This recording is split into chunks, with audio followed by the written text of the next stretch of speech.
اشکبار کی فضیلت خدا سے،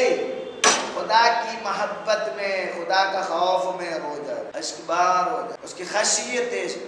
خدا کی دیدار سے شوق اور اشتیاق بڑھ جانا، میرے رب سے ملاقات کرنا، دیدار کرنا، اسے دیدار کرنے کی شوق اور مشتاق، مزید مشتاق بن جانا۔ خدا تعالی فرماتا ہے، ابن مسعود رضی اللہ عنہ سے روایت ہے، فرمایا قال علی النبی صلی اللہ علیہ وسلم اقرأ علی القرآن، فرمایا حضور علیہ السلام ابن مسعود رضی اللہ عنہ سے فرمایا، ابن مسعود مجھے تھوڑا قرآن سنا، مجھے حضور سب کو قرآن سنا دے، ایک دن حضور کو قرآن سننے کی شوق ہوا، فرمایا مجھے قرآن سنائیے، اقرأ علی القرآن، قلت یا رسول اللہ، میں نے عرض کیا یا رسول اللہ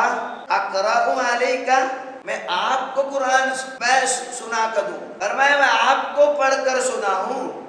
آپ حضور آپ پر اللہ نے قرآن نازل کیا، وعلیکا انزل، قرآن تو قرآن نزول آپ پر اللہ نے کیا، فرمایا انی احب ان اسمعہ من غیری، میں دیگروں سے سننے چاہتا ہوں، اور لوگ بھی تو سنائیں گے نا، میں اپنے ہی کب تک سنتا رہوں، مجھے اور لوگ بھی کچھ سنائی تو دے، یہ چاہتا ہوں۔ پھر میں نے سورۃ النساء پڑھ کر سنایا حضور، حتی جئت الی ہذہ الآیہ، اس آیت تک پہنچا، کیف اذا جئنا من کل امۃ بشہید وجئنا بک علی ہؤلاء شہیدا،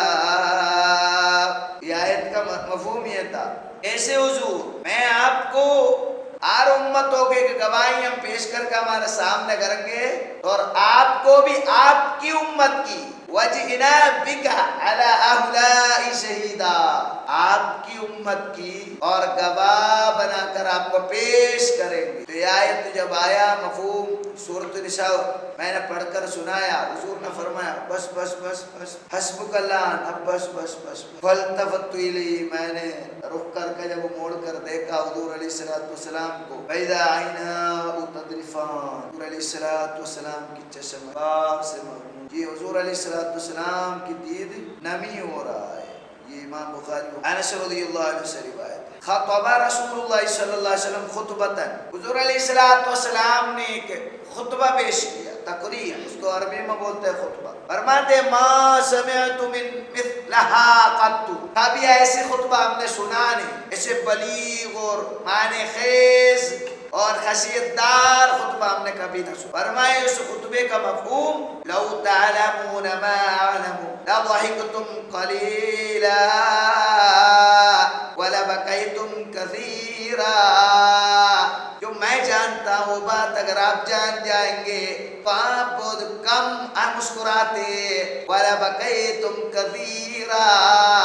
آپ مزید اشکبار ہو جاتے، رو جاتے، زیادہ تر ٹائم آپ خشیت میں ہوتے، آپ مذاق اور ایسے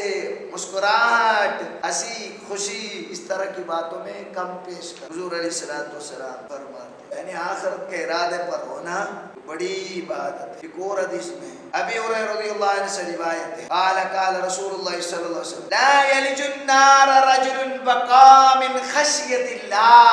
جو شخص خوف خدا پر روتا ہے جہنم میں وہ نہیں جائے گا، جہنم میں نہیں جائے گا، حتی یعود اللبن فی الضرع، جانوروں کے اپنے تھنا میں دودھ جب تک لوٹ نہ جائیں، کسی کا تھنے میں آیا ہوا دودھ واپس کر سکتے آپ نہیں کر سکتے، یعنی اس کا مطلب یہ اللہ تعالیٰ کرے گا ہی نہیں، جو شخص رویا اللہ کو ڈر کے وہ آدمی جہنم میں۔ پھر اور مثال فرمایا وَلَا يَجْتَمِعُ غُبَارٌ فِي سَبِيلِ اللَّهِ وَدُخَانُ جَهَنَّمَ، جو آدمی فی سبیل اللہ میں خدا کے لیے جہاد کیا وہ شخص، اور جو دخان ہے بخار، یہ دھوئیں، جہنم کی دھوئیں کبھی ملیں گے، دھوئیں یعنی آدمی کبھی جہنم میں نہیں جائے گا، جو فی سبیل اللہ میں جاہد رہے، جہاد کیا، وہ جہنم میں رائے خدا پر لڑے، اللہ کے لیے، دین کی رائے بلندی کے لیے، پرچم لہرانے کے لیے لڑنا۔ یہ اگر حقیقی تلوار کا مفہوم ہے تو بہت شرط ہے اس میں، اسلامی حکومت ہونا، حاکم مسلم ہونا، سلطان ہونا، ضرورت شرعی ہونا، یہ ساری بات ہے۔ اگر یہ نہیں ہے تو وہ فی سبیل اللہ نہیں کہلائے گا،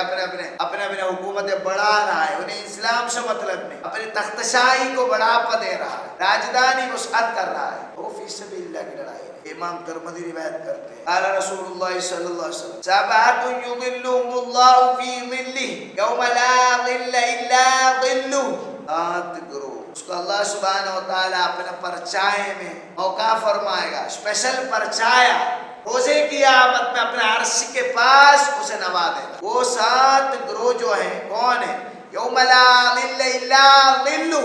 اس دن فقط اللہ کا ہی پرچایا ہوگا، سایہ ہوگا، اور کسی کا کوئی موقع نہیں وہاں محشر قیامت میں۔ اس وقت ان 7 گروہ کے لیے اللہ نوازے گئے، پرچایا فرمایا کون ہے کہ امام عادل، عدل پرور بادشاہ، امام حاکم، انہوں نے عادل کیا اپنے رعایوں سے، پریشانی نہیں کی، ظلم نہیں کیا۔ بولو ایک پر دو،